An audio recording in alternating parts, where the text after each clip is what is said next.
Hi friends, welcome to my channel. ಎಲ್ಲರೂ ಹೇಗಿದ್ದೀರಿ? I hope ಎಲ್ಲ ಚೆನ್ನಾಗಿದ್ದೀರಿ ಅಂದ್ಕೊಂಡಿದ್ದೀನಿ. ನಾನು ಸೂಪರ್ ಆಗಿದ್ದೀನಿ. ನಾವಿವತ್ತು ಹಳೇಬೀಡಿಗೆ ಹೋಗಿದ್ವಿ.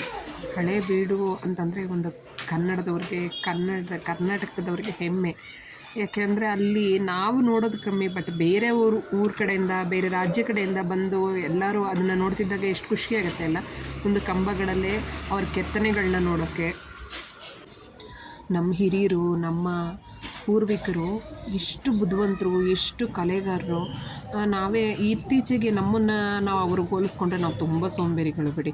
ಎಲ್ಲದಕ್ಕೂ ಆನ್ಲೈನು ಹಾಗೆ ಹೀಗೆ ಅಂತೇಳಿ ಬೇರೆ ಮೊಬೈಲಿಗೆ ಇದಕ್ಕೆ ನಾವು ಅಡಿಟ್ ಆಗಿದ್ದೀವಿ. ಕೆತ್ತನೆ ನೋಡಿ ಎಷ್ಟು ಸೂಪರಾಗಿದೆ ಅಂದರೆ ನಿಜ. ನಾನು ಈ ಥರ ವಾಸ್ತುಶಿಲ್ಪ ಈ ಥರದ್ದೆಲ್ಲ ನೋಡಿದಾಗ ನಾನು ಕಳೆದೇ ಹೋಗ್ಬಿಡ್ತೀನಿ. ನನಗೆ ತುಂಬ ಇಷ್ಟ ಇವನ್ನೆಲ್ಲ ನೋಡೋದು, ಆ ಕಲ್ಲು ಕೆತ್ತನೆಗಳನ್ನ ನೋಡಿಕೊಂಡು.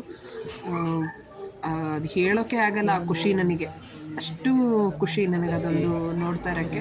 ಕಂಬಗಳು ಎಷ್ಟು ಪರಿಶ್ರಮ, ಎಷ್ಟು ತಾಳ್ಮೆಯಿಂದ ನನ್ನ ಅಂದಾಜು ಒಂದು ಕೆತ್ತಕ್ಕೆ ಹೋದಾಗ ಏನಾದರೂ ಹಾಳಾಗೇ ಆಗುತ್ತೆ. ಬಟ್ ಆದರೆ ಹಾಳಾಗಿದ್ದನ್ನ ಬಿಟ್ಟು ಮತ್ತೆ ಮಾಡಿ ಒಂದೊಂದು ಕಲ್ಲುಗಳೇ ಅನಿಸುತ್ತೆ ಅವು ಮಾಡಿರೋದು. ಅವ್ರ ಕೆತ್ತನೆ ಎಷ್ಟು ಚೆನ್ನಾಗಿದೆ ಅಂತಂದರೆ ಯಾರೆಲ್ಲ ನೋಡಿಲ್ಲ, ನಮ್ಮಲ್ಲೇ ನಾವು ನೋಡಲಿಲ್ಲ ಅಂತಂದರೆ ಹೇಗೆ ಅಲ್ವಾ? ನೋಡ್ಕೊಂಡು ಬನ್ನಿ, ತುಂಬ ಚೆನ್ನಾಗಿದೆ. ಒಳಗಡೆ ದೇವಸ್ಥಾನದೊಳಗಿಂದ ತೋರಿಸ್ತಾ ಇದ್ದೀನಿ ನಾನು, ಹೊರಗಡೆ ಆಮೇಲೆ ತೋರಿಸ್ತೀನಿ. ಫಸ್ಟು ನಾನು ದೇವಸ್ಥಾನ ಒಳಗಡೆ ಹೊರಟೋದೆ.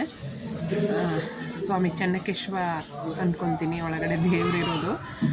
ಈಶ್ವರ ಶಿವಲಿಂಗ ಇದೆ. ಬಟ್ ಎಷ್ಟು ಚೆನ್ನಾಗಿದೆ ಅಂದರೆ ಆ ಕಲ್ಲು ಅಷ್ಟೇ ಪಳ ಹೊಳಿತಾ ಇದೆ. ಅದು ಅವತ್ತು ಬಂದು ಈ ಮುಸ್ಲಿಂ ಮೊಘಲ್ ರಾಜರು ಎಲ್ಲ ಹಾಳು ಮಾಡಿದರು. ಅದನ್ನು ಕೈಗಳನ್ನೆಲ್ಲ ಕಟ್ ಮಾಡಿರೋದು, ಕಾಲು ಕಟ್ ಮಾಡಿರೋದು ಆಯಿತಾ, ಮುಖಗಳನ್ನೆಲ್ಲ ವಿಕಾರ ಮಾಡಿದರು. ಬಟ್ ಆ ಶಿಲ್ಪಕಲೆ ಯಾವತ್ತು ನಮಗೆ ಹೆಮ್ಮೆ, ನಿಜ ಹೆಮ್ಮೆ, ಕನ್ನಡಿಗರ ಹೆಮ್ಮೆ ಅದು. ನಾವೆಷ್ಟು ಬುದ್ಧಿವಂತರಾಗಿದ್ವಿ, ಎಷ್ಟು ಕಲೆಗಾರರಾಗಿದ್ದೀವಿ ಅನ್ನೋದು ನಾವು ಇದು ನೋಡಿದಾಗಲೇ ಅಂದ್ಕೊಳುತ್ತೆ. ಬಟ್ ಆದರೆ ಅಲ್ಲಿ ಎಷ್ಟು ಜನ ಬೇರೆ ಬೇರೆ ರಾಜ್ಯಗಳಿಂದ, ಬೇರೆ ಕಡೆಯಿಂದ ಬಂದು ನೋಡ್ತಾ ಇದ್ರು ಅಂದರೆ ನನಗೆ ತುಂಬ ಖುಷಿಯಾಯಿತು. ಹೌದಲ್ಲ, ಎಷ್ಟು ಚೆನ್ನಾಗಿ ನಮ್ಮ ಮಕ್ಕಳುಗಳಿಗೆ ನಾವು ತೋರಿಸ್ಬೇಕು ಅದನ್ನೆಲ್ಲ. ನೋಡೋ, ಇದು ಆ್ಯಕ್ಚುಲಿ ನಮ್ಮ ಸಂಸ್ಕೃತಿ, ಇದು ಅಂಥೇಳಿ ನಮ್ಮ ಮಕ್ಕಳಿಗೆ ಅದನ್ನು ಪರಿಚಯ ಮಾಡಬೇಕು. ನಾವು ಪರಿಚಯ ಮಾಡಿದ್ರೆ ತಾನೇ ಅವ್ರಿಗೆ ಗೊತ್ತಾಗೋದು. ಆ ಕೆತ್ತನೆಗಳನ್ನ ನಾವು ಒಂದೇ ಒಂದು ಕಲ್ಲಲ್ಲಿ ನಾವು ಒಂದು ಗೆರೆ ಇಳಿಯೋಕ್ಕೂ ಆಗಲ್ಲ ನಮ್ಮ ಕೈಲಿ. ಒಂದು ಕಲ್ಲು ತೊಗೊಂಡು ಇವತ್ತು ನಮಗೆ ಅದನ್ನು ಮಾಡೋಂಥ ಅಕ್ಯುಪೆಂಟ್ಗಳು, ಒಂದು ಎಲೆಕ್ಟ್ರಿಕ್ ವಸ್ತುಗಳು ಎಲ್ಲ ಇದ್ರೂ ಅದನ್ನು ಒಂದೇ ಒಂದು ನಾವು ಗೆರೆ ಎಳೆಯೋಕ್ಕೂ ಆಗಲ್ಲ.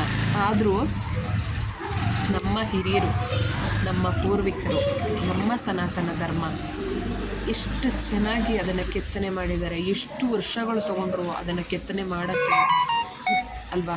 ಏನೋ ಒಂಥರ ಖುಷಿ. ಎಷ್ಟು ಆರಾಮಾಗಿ, ಎಷ್ಟು ಚೆನ್ನಾಗಿ.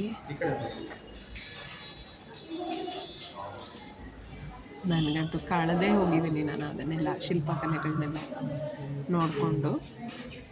ಅಷ್ಟು ಚೆನ್ನಾಗಿತ್ತು. ನಾನು ನನ್ನ ಮಗನಿಗೆಲ್ಲ ತೋರಿಸ್ತಾ ಇದ್ದೆ, ನೋಡು ಹೇಗಿದೆ, ಹೇಗೆ ಮಾಡಿದ್ದಾರೆ ಅಂತೇಳಿ. ಅವನ್ನೆಲ್ಲ ಕೇಳ್ತಮ್ಮ, ಇದೆಲ್ಲ ಕಲ್ಲಲ್ಲೇ ಮಾಡಿದಾರಮ್ಮ, ಇದೆಲ್ಲ ಕೆತ್ತನೆ ಮಾಡಿರೋದಮ್ಮ, ಹೇಗೆ ಅಂತ. ನೋಡಿ ನನ್ನ ಮಗ ಎಲ್ಲ ನೋಡ್ತಾ ಇದ್ದಾನೆ. ಹತ್ರಕ್ಕೆ ಹೋಗಿ, ಅಮ್ಮ ಕಣ್ಣು ಮೂಗು ಎಲ್ಲ ಹಾಗೆ ಇದೆ. ಒಡವೆಗಳ ಸಮೇತ, ಅದಕ್ಕೆ ಹಾಕಿರೋ ಒಡವೆಗಳ ಸಮೇತ ಎಷ್ಟು ಚೆನ್ನಾಗಿ ಬಂದಿದ್ದಾವೆ ಅಂತಂದರೆ ಅದನ್ನು ವರ್ಣನೆ ಮಾಡೋಕ್ಕೂ ನಮ್ಮ ಕೈಲಿ ಆಗಲ್ಲ. ಅಷ್ಟು ಚೆನ್ನಾಗಿದೆ.